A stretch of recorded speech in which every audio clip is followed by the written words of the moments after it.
Hello, this is Jack Jackson back again with more talk about quadrilaterals. In our last video, we defined what we meant by continuous curves, simple curves, plane curves, closed curves, and polygonal curves, and defined a polygon as a simple, closed, polygonal plane curve. And then from that, we wanted to classify polygons. And the most basic way of classifying them is to classify them by their number of sides. It turns out the number of sides is the same as the number of vertices. If it has three sides, it's a triangle. We've studied those pretty extensively for the last few weeks. Quadrilaterals, which we're going to study extensively this week and this playlist and the next two. And then also higher sides, 5 sides, pentagon, 6 sides, hexagon, etc.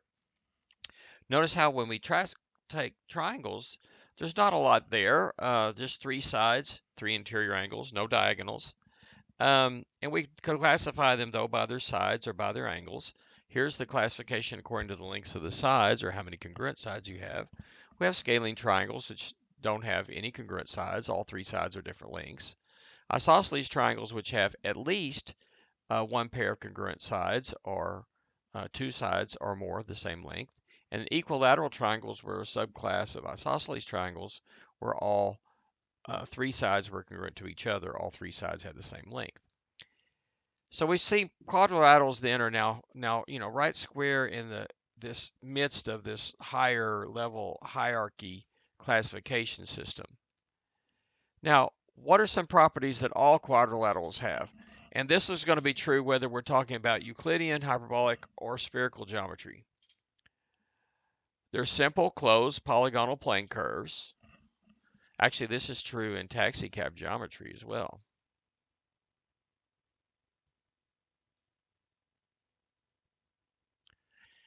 All right, they are simple, closed, polygonal plane curves. It's a polygon.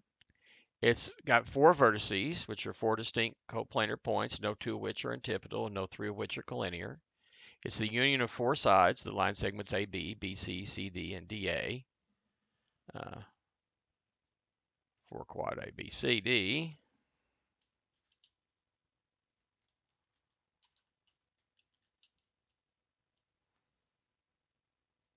The sides intersect only at the vertices. It has 2 diagonals, which for quad ABCD would be the line segments AC and BD.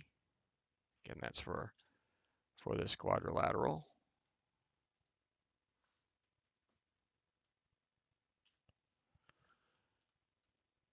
And it partitions the plane into the quadrilateral, the bounded interior, and the exterior, which is unbounded in Euclidean and hyperbolic geometries and taxicab. Now, if we're talking specifically about Euclidean geometry, there's some additional properties that all quadrilaterals have. The sum of the interior angles, the sum of the measures of the interior angles, I should say, is 2 pi or 360 degrees, 2 pi radians. That's if we count the measure of an interior angle as more than pi for a reflex angle. We'll talk about that a little bit later.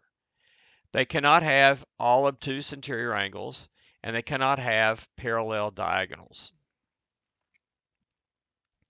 Remember, we say that 2 line segments are parallel if and only if the lines containing them are parallel.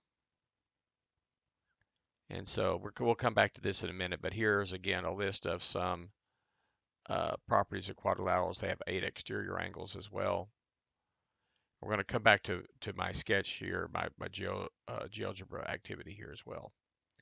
So there's a quadrilateral. We name a quadrilateral by its vertices, and we need to name them in an order going around the quadrilateral from one vertex to the next consecutive vertex. So we have A, then B, and then C and D if we start with A. We could also name this as BCDA or CDAB, or we can name it quad DABC. Those are all going in the negative direction, in the clockwise direction. We could also go counterclockwise. We could name it ADCB, quad ABDCB, or quad DCBA, or quad CBAD or quad BADC. So there's lots of different ways we can name them. In fact, I just went through them. There's actually, 8 different names here. However, there are 4 factorial, in other words, 24 different permutations of the letter A, B, C, D, and only these 8 result in the same quadrilateral. Okay?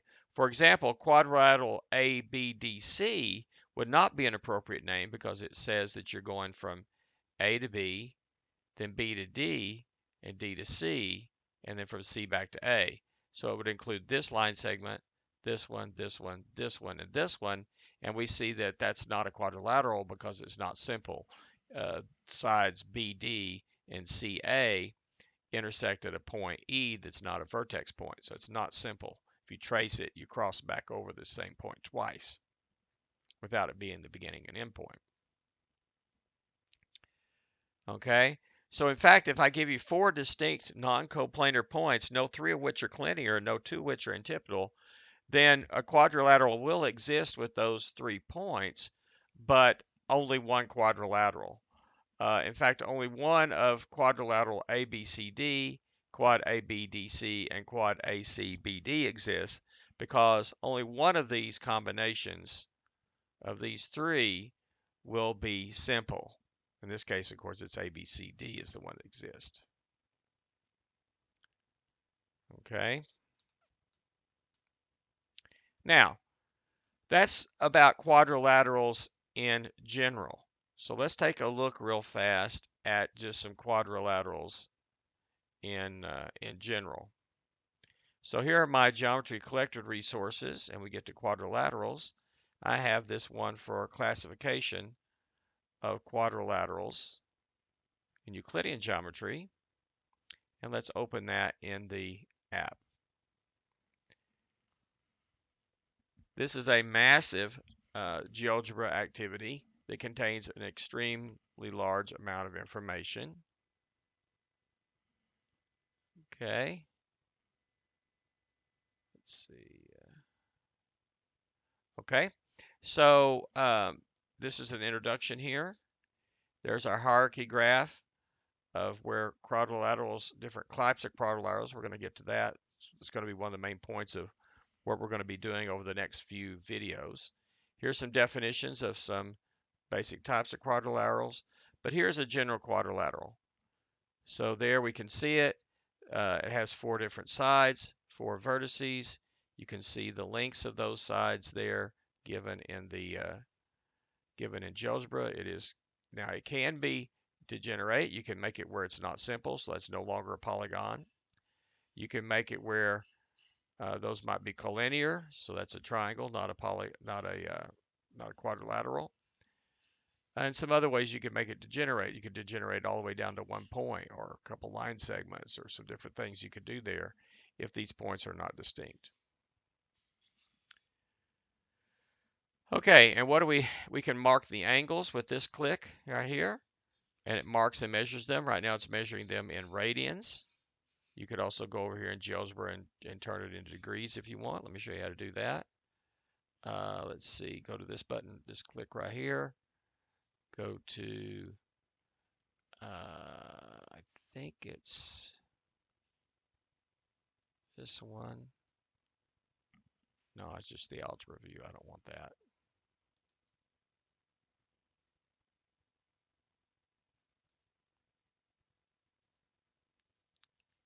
Close the algebra view.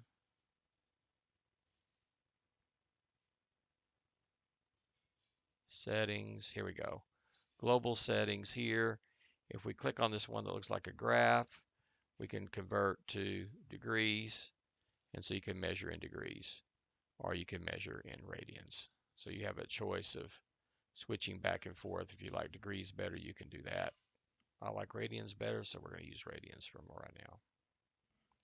Okay, we can draw in a diagonal. That draws in diagonal AC. This draws in diagonal BD. Notice diagonal with 2 sides makes a triangle here, ACD, and also ABC. This one makes some different triangles, and no matter how you do this, as long as we have an actual quadrilateral, you're going to get two triangles there. This is the interior of it. That's a finite bounded region. It has an area, which is given by this number right here. So we can turn these different measurements and different ancillary constructions on and off as wanted, as needed. And then again, here are the properties that we have for all quadrilaterals. And so once again, that's a general quadrilateral. Okay. All right. So the next question right here is, how do we go about classifying quadrilaterals? Okay. So I'm going to actually end the video with this and then have you come back in the next video after you thought about it a little bit. So just like we classified triangles, we might want to classify things. One of the things that we like to do as humans is to classify things. So here's a task for you. How many ways can you think about classifying quadrilaterals? What properties are shared by all quadrilaterals? We went over that. What are some interesting characteristics that could some quadrilaterals have, but not shared by all quadrilaterals? Think about how many different ways you could classify the quadrilaterals and write down as many different ways as you might do this. At this point, we're not focusing on possible names of these classes, but rather on the list of the characteristics which define that class. Next, look at the following shapes in Euclidean geometry here. There's some right there, and see which one of those would fit in your various classifications and which one would not. In fact, these may actually inspire you to come up with some things. Go ahead and do that and then come back and see where we go with this in the next video.